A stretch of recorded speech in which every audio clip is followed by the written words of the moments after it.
Hello guys, ಎಲ್ಲರಿಗೂ ನಮಸ್ಕಾರ. ಎಲ್ಲರೂ ಹೆಂಗಂದ್ರಿ? ನಾವಂತಿ ಫಸ್ಟ್ ಕ್ಲಾಸ್ ಚಲೋ ಅದೀವ್ರಿ. ಇವತ್ತಿನ ಲೋಗೋ ನಾವು ಹೊಂಟೀವ್ರಿ ಗೋಕಾಕ್ ಬಾಜಾರ್ ನೋಡೋಕೆ. ಗೋಕಾಕ್ ಬಾಜಾರ್ ವಿಶೇಷತೆ ಏನೇನೈತಿ, ಅಲ್ಲಿ ಏನೇನು ಮಾರಾಟ ಆಗ್ಬೋದು ಮತ್ತು ಎಷ್ಟು ಜನ ಖರೀದಿ ಮಾಡೋಕೆ ಬರ್ತಾರೆ, ಮತ್ತು ಅಲ್ಲಿ ಏನೇನು ಮಾರಾಟ ಆಗ್ಬೋದು, ಎಷ್ಟು ಪ್ರಮಾಣದಲ್ಲಿ ಮಾರಾಟ ಆಗ್ಬೋದು, ಮತ್ತು ದಿನನಿತ್ಯ ಎಷ್ಟು ಜನ ಅಲ್ಲಿ ಖರೀದಿ ಮಾಡೋಕ್ಕೆ ಬರ್ಬೋದು, ಅಥವಾ ಯಾವ್ಯಾವ ಊರಿಂದ ಖರೀದಿ ಅಥವಾ ಮಾರಾಟಕ್ಕೆ ಬರ್ಬೋದು ಅನ್ನೋದನ್ನು ಎಲ್ಲ ತಿಳಿಸ್ತೀನಿ. ಬನ್ನಿ ಫ್ರೆಂಡ್ಸ್, ಹೋಗೋಣ ನಾವು ಗೋಕಾಕ್ ಬಜಾರ್ಗೆ.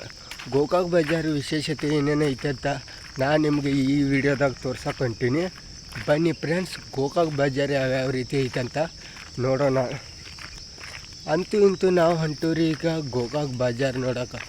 ಗೋಕಾಕ್ ಬಜಾರ್ ಯಾವ್ಯಾವ ರೀತಿ ಐತೆ ಅಂತ ನೋಡೋಣ್ರಿ, ಅದ್ರ ವಿಶೇಷತೆ ಏನೇನಂತ ತಿಳ್ಕೊಳ ಬನ್ನಿ. ಅಂತೂ ಇಂತೂ ನಾವು ಹೊಂಟೀವಿ ನೋಡ್ರಿ ಈಗ ಗೋಕಾಕ್ ಬಾಜಾರ್ಗೆ. ಗೋಕಾಕ್ ಬಾಜಾರು ಹೆಂಗೆ ಐತಿ, ಅದ್ರ ವಿಶೇಷತೆ ಏನು, ಮತ್ತು ಅಲ್ಲಿ ದಿನನಿತ್ಯ ಎಷ್ಟು ಜನ ಖರೀದಿ ಮಾಡ್ತಾರೆ, ಮತ್ತು ಮಾರಾಟ ಯಾವ ರೀತಿ ಆಕ್ಕೈತಿ, ದಿನ ಅವ್ರಿಗೆ ಎಷ್ಟು ಪ್ರಾಫಿಟ್ ಆಗ್ಬೋದು, ಆ ಪ್ರಾಫಿಟಲ್ಲಿ ಎಷ್ಟು ಅವರು ಮನೆಗೆ ಒಯ್ಬೋದು ಅಂದ್ರೆ ಫ್ರೆಂಡ್ಸ್, ಅವರು ಚೀಲಗಂಟ್ಲೆ ತೊಗೊಂಡಿರ್ತಾರೆ ಫ್ರೆಂಡ್ಸ್. ಎಕ್ಸಾಂಪಲ್, ಈಗ ಒಂದು ಕಡೆ ದೊಡ್ಡ ಬಜಾರ್ ಇರುತ್ತೆ ಫ್ರೆಂಡ್ಸ್, ಗೋಕಾಕಲ್ಲಿ, ಅದು ಬೇರೆ ಊರಲ್ಲ. ಅಲ್ಲಿ ಹೋಗಿ ಒಂದು ಚೀಲ ಉಳ್ಳಾಗಡ್ಡಿ ತೊಗೋತಾರೆ ಫ್ರೆಂಡ್ಸ್. ಆ ಉಳ್ಳಾಗಡ್ಡಿ ಚೀಲಕ್ಕೆ ಒಂದು ಚೀಲಕ್ಕೆ 1200 ಇರ್ತೈತಿ ಫ್ರೆಂಡ್ಸ್. ಈಗ ಕಿಲೋಕ್ಕೆ 100 ಹಿಡೀರಿ, ಅಜಮಾಸ್ ಉಳ್ಳಾಗಡ್ಡಿ 1 ಕಿಲೋಕ್ಕೆ 100 ಅಂಥೇಳಿ. ಹಂಗಂದ್ರೆ 12 ಕಿಲೋಗೆ 1200 ಆಗುತ್ತೆ. ಅಲ್ಲಿ ಹೆಂಗಿರುತ್ತೆ ಫ್ರೆಂಡ್ಸ್, 12 ಕಿಲೋ ಅಂದ್ರೆ ಅವರು ಕೊಡ್ತಾರೆ 15 ಕಿಲೋ. ಅದರಲ್ಲಿ ಇವ್ರಿಗೆ 3 ಕಿಲೋ ಲಾಭ ಐತಲ್ಲ. ಒಮ್ಮೆ ಚೀಲ ಗಂಟ್ಲೆ ತೊಗೊಂಡ್ರೆ ಫ್ರೆಂಡ್ಸ ಅಷ್ಟು ಲಾಭ ಆಕ್ಕೈತ್ರಿ. ಮತ್ತು ಎಕ್ಸಾಂಪಲ್ ಟೊಮೆಟೊ ತೊಗೋರಿ ಫ್ರೆಂಡ್ಸ್, ಟೊಮೆಟೊ ಅವು ಹಾಗೆ ಫ್ರೆಂಡ್ಸ್. ಈಗ ಒಂದು ಚೀಲಿಗೆ ಅವರು ಕನ್ಕೊಂಡು ಬಂದಿದ್ದು ಒಂದು ಚೀಲಿಗೆ 800-900 ರೂಪಾಯಿ ಬಿದ್ದಿರ್ತೈತೆ ಫ್ರೆಂಡ್ಸ್. ಈಗ ಯಾರು ಮಾರಾಟ ಮಾಡತ್ತಿರ್ತಾರಲ್ಲ, ಅವರು ಒಂದು ಚೀಲಿಗೆ 800-900 ರೂಪಾಯಿ ಬಿದ್ದಿರ್ತೈತಿ. ಅವ್ರು ಇಲ್ಲಿ ಬಂದು ಎಷ್ಟು ಒಂದು ವಾರ ಗಂಟಲೆ ಮಾರಾಟ ಮಾಡಿ ಅದರಲ್ಲಿ ಅವ್ರಿಗೆ ಪ್ರಾಫಿಟ್ ಉಳಿದು 800-900. ಹಂಗಂದರೆ 1200 ಅವ್ರು ಕನ್ಕೊಂಡು ಬಂದರೆ ಇವ್ರಿಗೆ ಪ್ರಾಫಿಟ್ಟು 800 ಉಳಿಯುತ್ತೆ. ಟೋಟಲ್ 2000 ಇನ್ಕಮ್ ಆಗುತ್ತೆ. ಹಾಗೆ ಫ್ರೆಂಡ್ಸ್, ಈ ಗೋಕಾಕ್ ಬಾಜಾರಲ್ಲಿ ವ್ಯವಹಾರನ ನಡೆಸ್ತಾರೆ. ಇದು ತುಂಬ ವರ್ಷಗಳಿಂದ ನಡೆದು ಬಂದ ವ್ಯವಹಾರ ಫ್ರೆಂಡ್ಸ್.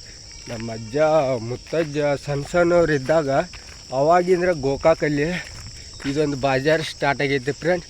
ನಾವು ಅಂತರೂ ನೋಡೋಣ ಬರ್ರಿ ಫ್ರೆಂಡ್ಸ್, ಬಾಜಾರ್ ಯಾವ್ಯಾವ ರೀತಿ ಇರ್ತೈತೆ ಅಂತ ಹೋಗೋಣ ಫ್ರೆಂಡ್ಸ್. ಮತ್ತು ಬಾಜಾರ್ ವಿಶೇಷತೆ ಏನೇನೈತಿ ಸ್ವಲ್ಪ ಎಕ್ಸ್ಪ್ಲೇನ್ ಅಂತರೂ ನಾ ಮಾಡೀನಿ ಫ್ರೆಂಡ್ಸ್. ಇನ್ನೇನು ಬಾಜಾರ್ ಸನಿಯಕ್ಕೆ ಬರತೈತಿ ಫ್ರೆಂಡ್ಸ್. ಅವರು ಪ್ರಾಫಿಟ್ ಯಾವ ರೀತಿ ಗಳಿಸ್ತಾರೆ ಮತ್ತು ಲಾಭ ಯಾವ ರೀತಿ ಆಗುತ್ತೆ ಅದನ್ನೆಲ್ಲ ಹೇಳಿದ್ನಲ್ಲ ಫ್ರೆಂಡ್ಸ್. ಬನ್ನಿ ಹೋಗೋಣ ನೋಡೋಣ. ಅಂತೂ ಇಂತೂ ನಾವು ಬಂದು ನೋಡ್ರಿ ಸನೇದಾಗ ಗೋಕಾಕ್ ಬಾಜಾರ್ ನೋಡೋಕೆ. ಗೋಕಾಕ್ ಬಾಜಾರ್ ಅಂದ್ರೆ ಇದು APMC ಮಾರುಕಟ್ಟೆಯಲ್ಲಿ ಇರ್ತೈತಿ ಫ್ರೆಂಡ್ಸ್. ಈಗ ಒಂದು 6 ತಿಂಗಳಾಯಿತು ಫ್ರೆಂಡ್ಸ್ APMCಯಲ್ಲಿ ಸ್ಟಾರ್ಟ್ ಆಗಿ. ಮೊದಲು ಹೆಚ್ಚಾಗಿ ಬೆಳೆಕಟ್ಟ ಕೊಳವೆ ಹನುಮಪ್ಪನ ದೇವಸ್ಥಾನ ಇದೆಯಲ್ಲ, ಅಲ್ಲಿ ಸ್ಟಾರ್ಟ್ ಆಗ್ತಿತ್ತು ಫ್ರೆಂಡ್ಸ್. ದಿನನಿತ್ಯ ಮಾರಾಟಕ್ಕೆ ಒಂದು 200-300 ಜನ ಮಾರಾಟಕ್ಕೆ ಬರ್ತಿರೋ ಫ್ರೆಂಡ್ಸ್. ಮತ್ತು ಅದನ್ನು ಖರೀದಿ ಮಾಡೋಕ್ಕೆ ಎಷ್ಟು ಗೋಕಾಕ್ದಿಂದ ಖರೀದಿ ಮಾಡೋಕ್ಕೆ ಮಿನಿಮಮ್ ದಿನ ಇಲ್ಲ ಅಂದರೂ ಒಂದು 700-800 ಮಂದಿ ಅಂತರೂ ಖರೀದಿ ಮಾಡೋಕೆ ಬರ್ತೀರಿ ಫ್ರೆಂಡ್ಸ್.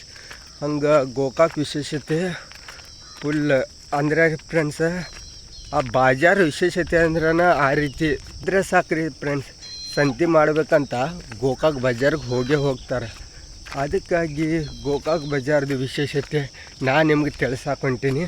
ಬನ್ನಿ ಫ್ರೆಂಡ್ಸ್, ಇನ್ನೇನು ಸ್ವಲ್ಪ ಸಮಯದಲ್ಲಿ ಬಂತು ನೋಡ್ರಿ ನಮ್ಮ ಗೋಕಾಕ್ ಬಾಜಾರ. ಯಾವ್ಯಾವ ರೀತಿ ಐತಿ ಗೋಕಾಕ್ ಬಾಜಾರ್ ಅಂತ ನಾನು ನಿಮ್ಗೆ ತೋರಿಸ್ತೇನೆ, ನೋಡೋಣ ಬನ್ನಿ ಫ್ರೆಂಡ್ಸ್.